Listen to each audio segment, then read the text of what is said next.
L'apple pie è una torta tipica della cucina nordamericana, composta da 2 strati di pie crust e farcita di mele tagliate a dadini.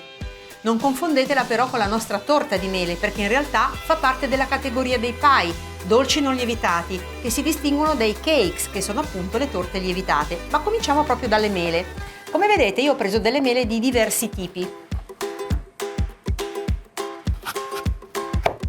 Eliminiamo il torsolo e sbucciamole.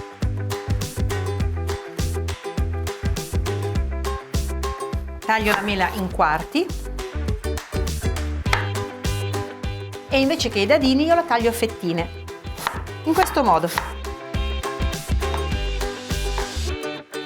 Metto le mele nella ciotola e continuo con le altre.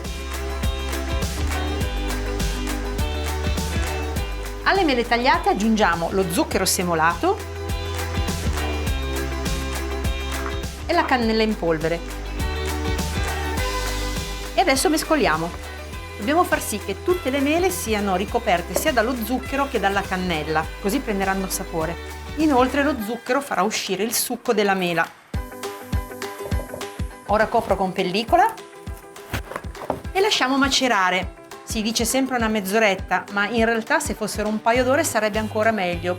Considerate che più a lungo le lasciate in macerazione, più succhino si forma.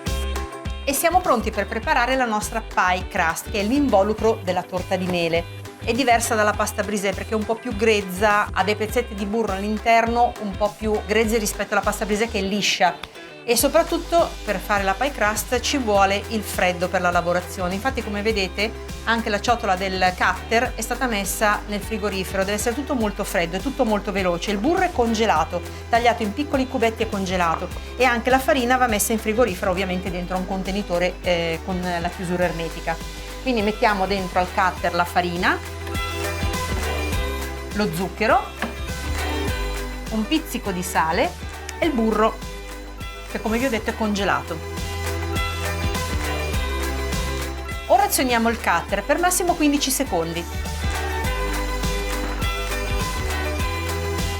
Come vedrete all'interno della farina ci sono dei pezzetti di burro piuttosto grossolani ed è giusto così. E aggiungiamo dell'aceto di mele, anche questo freddissimo, e dell'acqua ghiacciata. Dobbiamo mescolare velocemente senza scaldare l'impasto e soprattutto non dobbiamo sciogliere questi grumi di burro.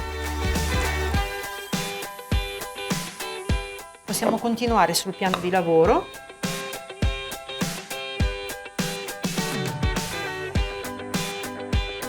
E lasciando il composto molto grezzo e grossolano, come vedete, lo dividiamo in 2 parti.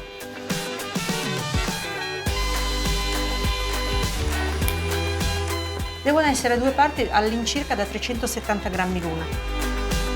Formiamo già una specie di pallina che schiacciamo in questo modo, perché poi da queste palline qui dobbiamo ottenere i dischi, uno superiore e uno inferiore, che formeranno l'involucro della nostra torta di mele. Ora prendiamo della pellicola trasparente e avvolgiamo i 2 panetti, che poi metteremo in frigorifero. I nostri panetti dovranno rimanere in frigorifero almeno un'ora.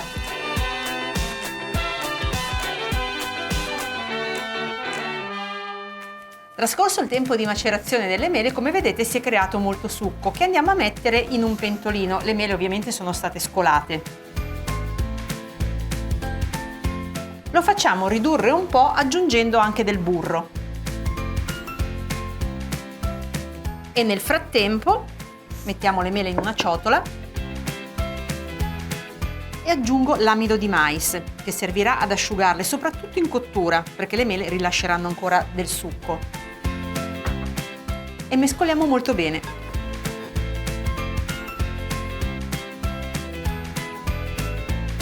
Perfetto, una volta ridotto il succo, deve diventare un pochino denso, spegniamo il fuoco e lo lasciamo raffreddare. Ho preso uno dei 2 panetti e adesso lo stendo tra 2 fogli di carta forno. Come vedete l'impasto è ancora molto grezzo, ed è giusto così.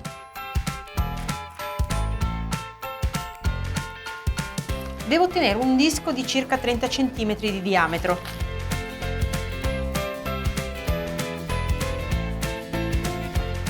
Eccoci, ci siamo, abbiamo raggiunto la dimensione giusta. Adesso mettiamo di nuovo la sfoglia in frigorifero per almeno mezz'ora.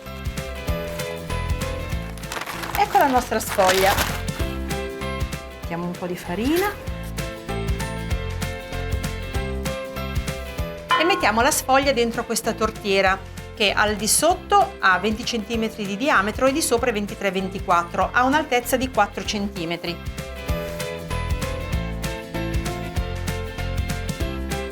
Mettiamo la sfoglia e la facciamo debordare un pochino. Porto questa sfoglia in frigorifero per almeno mezz'ora e intanto stendo l'altra.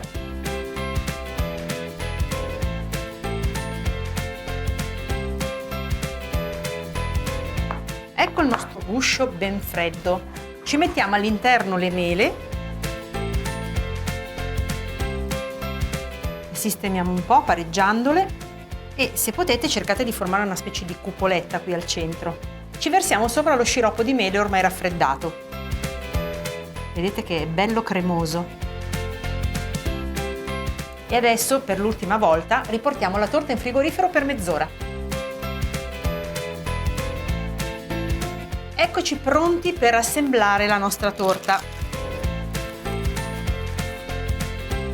Prendiamo l'altra sfoglia e ce la mettiamo sopra. Ora con un coltellino dobbiamo tagliare tutta la pasta in eccesso, però non buttatela via, potete impastarla velocemente e metterla in freezer e usarla magari per delle tortine più piccole.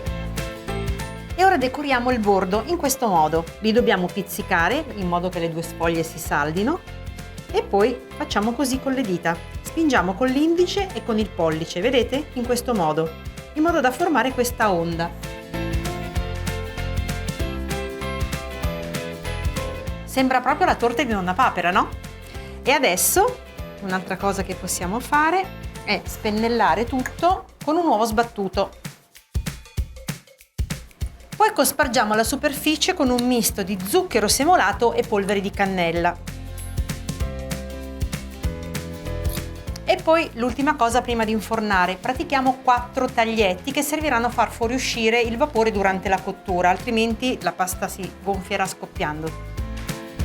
E adesso finalmente possiamo infornare la nostra apple pie nel forno statico preriscaldato a 200 gradi per 40 minuti.